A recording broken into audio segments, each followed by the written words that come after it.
Hello, so let's start. तो as you all know कि हमारा जो आज का टॉपिक है वो है फ्रैक्चर हीलिंग। हमने ऑर्थो में सबसे पहले पढ़ा कि फ्रैक्चर क्या होता है, उसकी क्लासिफिकेशन मतलब उसको हम किस किस टाइप में डिवाइड करते हैं। फिर हमने पढ़ा कि उसकी जो नेम वाले फ्रैक्चर्स होते हैं वो कौन कौन से होते हैं। सो अब जो इम्पोर्टेंट चीज़ है जो आप लोगों को कवर करनी है खुद से, you can understand the anatomy of bone. ये आपको पढ़नी बहुत ज़रूरी है, जो कि मैंने अपने यूट्यूब चैनल पे ऑलरेडी अपलोड कर रखा है, you can check out. And उसके बाद आपको पढ़ना ज़रूरी है फ्रैक्चर हीलिंग। अब फ्रैक्चर हीलिंग में हम क्या पढ़ते हैं, सबसे पहले हम फ्रैक्चर हीलिंग के स्टेजेस देखते हैं। इसके 5 स्टेजेस में हम इसको कवर करेंगे। सो सबसे पहले a fracture begins to heal soon after it occurs through continuous series of stages described below. अब जो फ्रैक्चर होता है, जैसे ही किसी इंसान को फ्रैक्चर हुआ, उसी साइट पे जहाँ पे वो फ्रैक्चर हुआ है या जैसे एक्सीडेंट हुआ वहाँ पे हुआ या कहीं गिरने की वजह से हुआ, तभी से उसकी हीलिंग स्टार्ट हो जाती है। और उसके स्टेजेस क्या होते हैं, सबसे पहले हिमेटोमा, फिर ग्रैन्युलेशन टिश्यू, फिर कैलस, रीमॉडलिंग एंड मॉडलिंग। तो लेट्स स्टार्ट। जो हमारा फर्स्ट स्टेज है वो है स्टेज ऑफ हिमेटोमा। सो ये स्टेज जो है वो 1 to 7 डेज तक चलता है, मतलब इमीडिएटली वो स्टार्ट हो गया तो वो हमारा डे 1 हुआ और वो 7 दिन तक चलता है। When a bone is fractured, blood leaks out through torn vessels in the bone, forms hematoma between and around the fracture. जब बोन फ्रैक्चर होती है तो उसके आसपास की आर्टरीज वगैरह फ्रैक्चर हुई, वहां से ब्लड लीक हुआ और वो ब्लड क्या होगा कि जो फ्रैक्चर है उसके बीच में, जैसे कि ये एक बोन है, ठीक है, यहाँ पे फ्रैक्चर हुआ, ठीक है, ये हमारा फ्रैक्चर पॉइंट है। तो यहीं से क्या होगा, यहाँ पे बीच में और इसके अराउंड यहाँ पे ब्लड इकट्ठा होना स्टार्ट हो जाएगा।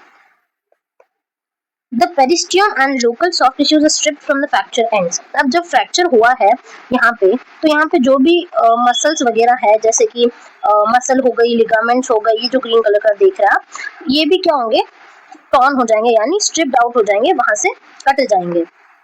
This result in ischaemic necrosis. अब क्या होगा कि वहां पे जब ब्लड सप्लाई जो है डिस्टर्ब हो जाएगी, तो वहां पे क्या होगा, इस्चेमिक नेक्रोसिस, यानी ब्लड की कमी की वजह से, ऑक्सीजन की कमी की वजह से वो टिश्यू जो है टिश्यू डेथ हो जाएगा, यूजुअली ओनली फ्यू मिलीमीटर्स। जहां पे वो फ्रैक्चर हुआ है वहां से कुछ मिलीमीटर की दूरी पर ही ये सब कुछ होगा। Deprived of the blood supply, some osteocytes die and others are sensitive to respond subsequently by differentiating into daughter cells. The cells later contribute to the healing process. अब ये क्या कह रहा है कि जब वहाँ पे ब्लड सप्लाई खत्म हो जाती है तो ऑस्टियोसाइट जो होते हैं, जो एक सेल्स होता है, वो डाई हो जाते हैं, मतलब वो मर जाते हैं, उनकी डेथ हो जाती है। और कुछ बचे हुए क्या होते हैं, सेंसिटाइज हो जाते हैं और मतलब वो दूसरे सेल्स में बदल जाते हैं, जिसे हम डॉटर सेल्स कहते हैं। और ये सेल्स बाद में हीलिंग प्रोसेस में हेल्प करते हैं।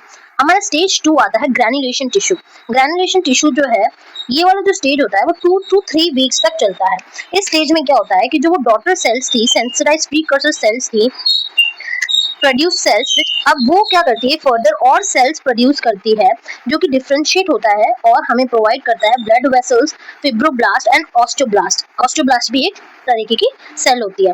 तो वो सेल्स जो डॉटर सेल्स हैं वो डिफरेंशिएट होके हमें ब्लड वेसल, फिब्रोब्लास्ट और ऑस्टियोब्लास्ट प्रोवाइड करती है। Collectively they form a soft granulation. अब जहाँ पे वहाँ पे फिब्रोब्लास्ट और ये सेल्स मिलते और ब्लड वेसल वहां पे आ गई, यानी वहां पे ब्लड सप्लाई भी हो गई, तो वहां पे क्या होता है, सॉफ्ट ग्रेनुलेशन टिश्यू फॉर्म होता है। फ्रैक्चर फ्रेगमेंट के जो बीच में स्पेस होता है वहां पे, जैसे मैंने आपको बताया कि यहाँ पे अगर ये समझो यहाँ पे फ्रैक्चर हुआ है, ठीक है, तो यहाँ पे क्या होगा, सॉफ्ट ग्रेनुलेशन टिश्यू फॉर्म हो जाएगा। This cellular tissue eventually gives a soft tissue. अब जब ये सेल्स मिलते हैं, ये सेल्स ही हमें सॉफ्ट टिश्यू प्रोवाइड करते हैं विदाउट एनी स्ट्रक्चरल रिजिडिटी। लेकिन अभी ये जो सेल्स मिले हैं ये हमें अभी सिर्फ एक सॉफ्ट टिश्यू दे रहे हैं, यहाँ पे कोई रिजिडिटी नहीं है, मतलब यहाँ पे कोई अभी स्टिफनेस नहीं आई, यहाँ पे कोई बोन फॉर्मेशन अभी तक नहीं हुआ है। फिर हमारा क्या बता रहा है, ये जो सॉफ्ट टिश्यू है ये एज अ फ्रेमवर्क काम करता है, ताकि आगे जो है, आगे जाके हमारी हीलिंग प्रोसेस में काम आ सके। यहाँ पे फिब्रोब्लास्ट और न्यू कैपिलरीज क्या करती है, यहाँ पे एक क्लॉट जैसे बनाती है, ठीक है। जब ये सॉफ्ट टिश्यू, जैसे कि एक आप मानो एक कपड़ा है, वहां पे एक छेद हो गया है, तो क्या हो गया, हमने क्या किया, पहले सिर्फ एक फ्रेमवर्क किया कि हमें ऐसे ऐसे करना है, उसके बाद हमने उसके ऊपर एक जो है दूसरी चीज डाली ताकि उसको रिजिड फ्रेमवर्क मिले। तो this is how it works. The clot is eventually removed, वो क्लॉट बाद में रिमूव भी हो जाता है। In bone healing, the granulation tissue further differentiates to create osteoblasts which subsequently form bone. अब जब ये ग्रेनुलेशन टिश्यू में जब ऑस्टोब्लास्ट बनता है तो वही आगे जाके बोन फॉर्मेशन में हेल्प करता है। फिर हमारी जो थर्ड स्टेज आती है वो है स्टेज ऑफ कैलस। ये जो है 4 to 12 वीक्स तक चलती है। In this stage granulation tissue differentiate further and create osteoblast. इसमें क्या होता है कि जो ग्रेनुलेशन टिश्यू है, जो सॉफ्ट टिश्यू फॉर्मेशन हुआ था, वहां पे और ऑस्टियोब्लास्ट सेल्स बनती है। The cells lay down on intercellular matrix, और वहां पे एक मैट्रिक्स बनाती है जिसमें क्या होता है, कैल्शियम सॉल्ट जो है आके इकट्ठा होता है। अब जैसे कि यहाँ पे एक सॉफ्ट टिश्यू बना, ठीक है, या सॉफ्ट टिश्यू बना, उसके बाद और सेल्स का फॉर्मेशन हुआ। फिर इस सेल ने क्या किया, यहाँ पे कुछ मैट्रिक्स का फॉर्मेशन कर दिया, ठीक है। जब ये मैट्रिक्स का फॉर्मेशन हुआ तो वहां पे कुछ कैल्शियम आके डिपॉजिट हो गया, ठीक है। तो अब क्या हुआ कि जब ये पूरा प्रोसेस हुआ, इस पूरे पैटर्न को हम क्या कहते हैं, callus. This formation of the callus, ठीक है, ये फॉर्मेशन हुआ कैलस का। अब जो ये अभी ये एक वीक है, मतलब इमेच्योर बोन बनी है ये, तो हम इसे क्या कहेंगे, वूवन बोन। आपने अगर एनाटॉमी पढ़ी है बोन की तो आपको पता होगा कि इमेच्योर बोन को हम वूवन बोन बोलते हैं। Callus is the first sign of union visible on the X ray usually 3 weeks after the fracture. अब फ्रैक्चर हुआ, उसके बाद जो भी हमने प्रोसीजर करना था वो हमने किया। 3 वीक्स के बाद हमें कैलस जो है वो एक्सरे पर विजिबल होता है। तो इसका मतलब ये है कि वहां पे यूनियन हो रहा है। Callus formation is slower in adult. Callus formation adults में धीरे होता है और चिल्ड्रंस जो होते हैं, बच्चे जो होते हैं, उनमें जल्दी कैलस फॉर्मेशन होता है।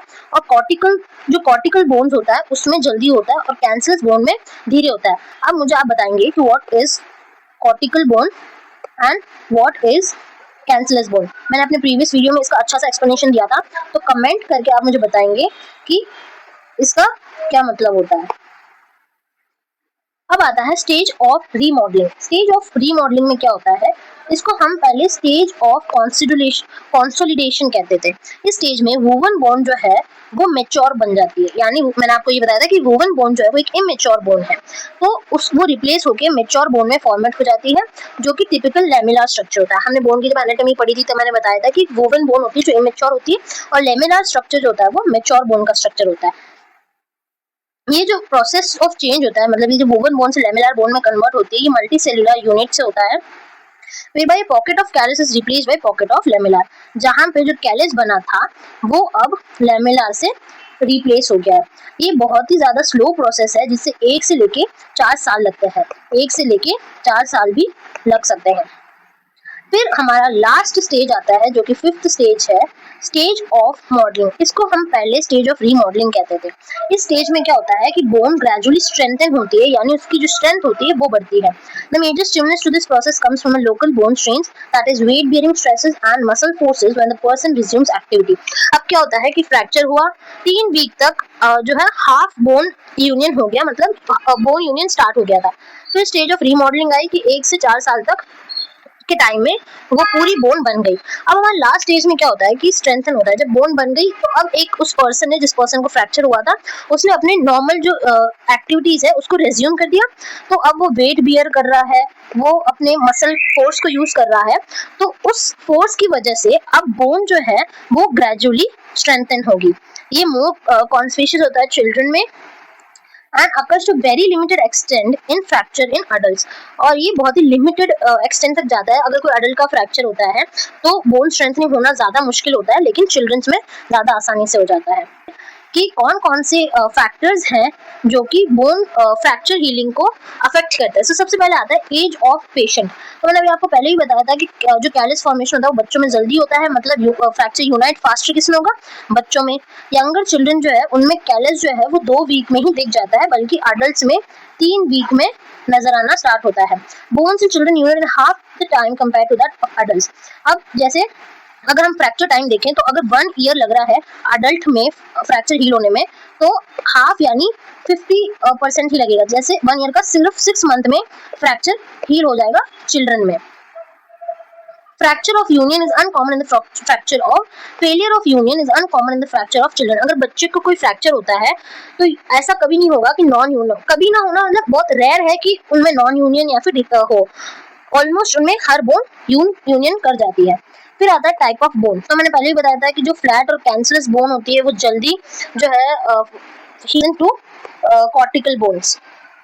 पैटर्न ऑफ फ्रैक्चर में क्या आता है कि जो स्पाइरल फ्रैक्चर होता है वो ज्यादा फास्टर यूनाइट करता है then oblique fracture, and in turn जो ट्रांसफर फ्रैक्चर होता है वो ज्यादा जल्दी करता है। जैसे कि स्पाइरल फ्रैक्चर क्या होता है जिसमें एक से ज्यादा प्लेन में फ्रैक्चर आए हों, ये सबसे ये मीडियम में करता है। ट्रांसफर फ्रैक्चर जो होता है उसमें ज्यादा टाइम लगता है, और ऑब्लिक फ्रैक्चर जो होता है उसमें। अब देखो सबसे पहले क्या आएगा, spiral fracture unite faster than oblique fracture which in turn unite faster than transverse fracture. Transverse fracture जो है सबसे लास्ट में यूनाइट होता है, ऑब्लिक फ्रैक्चर जो है वो सेकेंडरी में यूनाइट होता है, और स्पाइरल फ्रैक्चर जो है वो सबसे जल्दी यूनाइट होता है। जो कम्युनिकेटेड फ्रैक्चर है उनको ज्यादा टाइम लगता है। कम्युनिकेटेड फ्रैक्चर क्या होता है, जिस फ्रैक्चर में छोटे छोटे पीसेस हो गए हैं बोन के, वो फ्रैक्चर होने में ज्यादा टाइम लगता है। Distribute patho anatomy. अब क्या होगा कि फॉलोइंग फ्रैक्चर चेंजेस में occur in the fracture site hinder the normal healing process. अब कुछ ऐसी चीजें होती है, ऐसे चेंजेस होते हैं जिसकी वजह से नॉर्मल हीलिंग प्रोसेस जो है अफेक्ट करती है। जैसे soft tissue interposition, soft tissue की पोजीशन चेंज होना या फिर वहां पे ब्लड सप्लाई प्रॉपर ना होना, वो भी अफेक्ट करता है। फिर आता है टाइप ऑफ रिडक्शन, कि हमने किस टाइप का रिडक्शन दिया। अगर good apposition of the fracture results in fast union, अगर गुड रिडक्शन दिया है तो जल्दी जो है यूनियन होगा। इन चिल्ड्रन द फ्रैक्चर में unite even if the bones are only side to side in contact.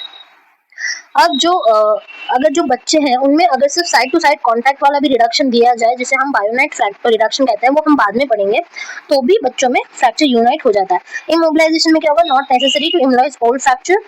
Immobilise क्या होता है कि कुछ फ्रैक्चर होते हैं जिनको हमें स्टेबल रखना पड़ता है कुछ दिनों के लिए, कुछ ऐसे फ्रैक्चर होते हैं जिनको हमें मूवमेंट करवाना पड़ता है, तो it is not necessary to immobilize all fractures. अब ये जो फ्रैक्चर जिनको हमें इमोबिलाइज करने की ज्यादा जरूरत नहीं है, मतलब हमें उन्हें स्टेबल रखने की ज्यादा जरूरत नहीं है, वो कौन से, fracture of ribs and scapula. क्योंकि आप जब ब्रीथिंग करोगे तो रिब्स वैसे भी हिल रही है, जब आप अपने शोल्डर का थोड़ा सा भी मूवमेंट करोगे तो स्कैपुला हिल रही है, तो दे हील एनीवे, आप उसे हिलाओ ना हिलाओ डज नॉट मैटर।